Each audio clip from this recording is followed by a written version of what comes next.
Hello, everybody. Welcome back to 366 Days of Hope. My name is Pearl, and I'm here to share our next topic. You're probably like, what in the world?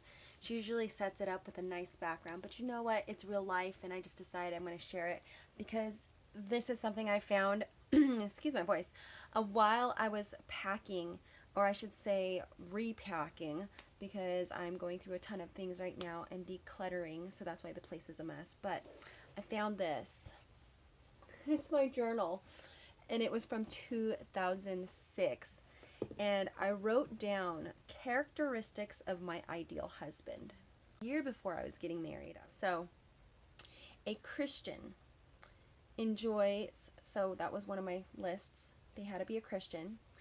They had to enjoy studying the Bible, enjoys praying, enjoys fellowship with others, loves his wife, honors his wife, 1 Peter 3:7, speaks in love by refraining from evil, 1 Peter 3:10-11, takes responsibility for his finances, prudent about money, honest and pure, Ephesians 4:25-29, enjoys working out. Yeah, I don't think that's that was fulfilled now that I think about it. Loves kids, willing to listen to his wife, same doctrinal beliefs, humble for God, on fire for God, burning desire to spread the word.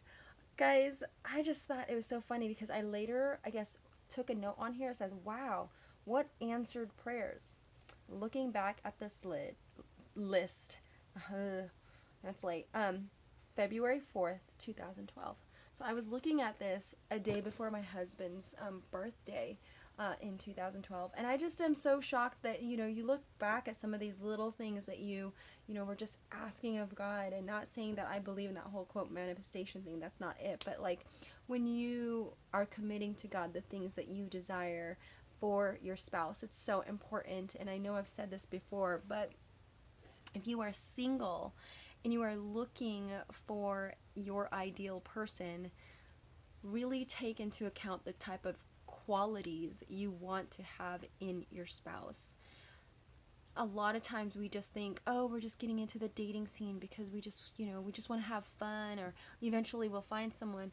But there's no real point for you to be dating. Now, when I was dating for life. Like, I was looking to, that if I dated you, I anticipated, or I saw something in you that meant I intend to marry you.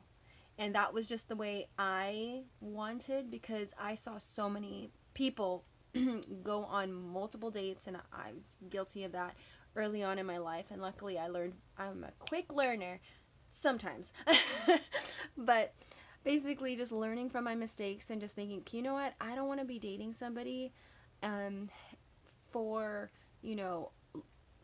a year or 2 years of my life, and then discover, hey, yeah, no, I don't want to be with you. It's like, no, you should sort of figure that out within 3 weeks if you want to be with someone. So, this is going to sound weird, and this is, I know, part of our like whole relationship sort of theme, but I decided to do a 3-week rule when I was in high school. There's been 2 people in my life who went beyond a year, and 1 person in my life who actually made it to 16 years.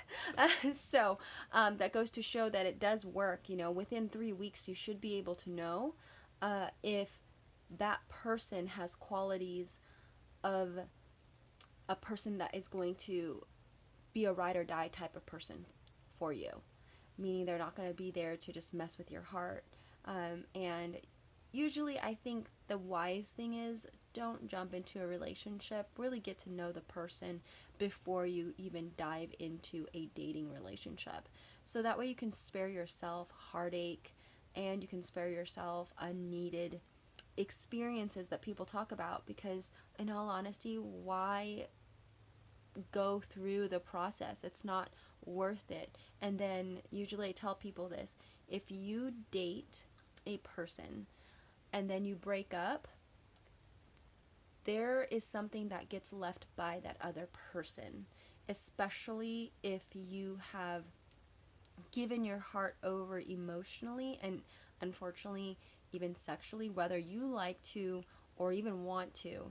You are connected to that person, and they leave something negative and positive behind. And then you're left with having to grapple with whatever they left you, and you have to try and, you know, process through that. And sometimes the process isn't worth doing over and over again, is my point. So just think about the importance of the character of the person you want to live the rest of your life with, because at the end of the day, that is going to be what's going to matter.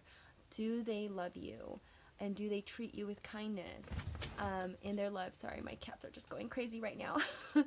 So I just wanted to hop on here and just share that, just, you know, being real and wanting people to, you know, have the best relationships. And I really pray that for any of you guys who are out there watching this and maybe feeling jaded about, you know, going out into the real world, or you're seeing so many dysfunctional people out there, just continue to keep working on you. And eventually, in the process of you working on you, you will open doors and opportunities for the right person to come in, as long as you stay connected with God, and He will not steer you wrong. All right, Bubba. Sorry, my cat is now about to do some beautiful circus act right now, so I better get going. Anyways, with that said, guys, may you live, thrive, and be healthy. Take care.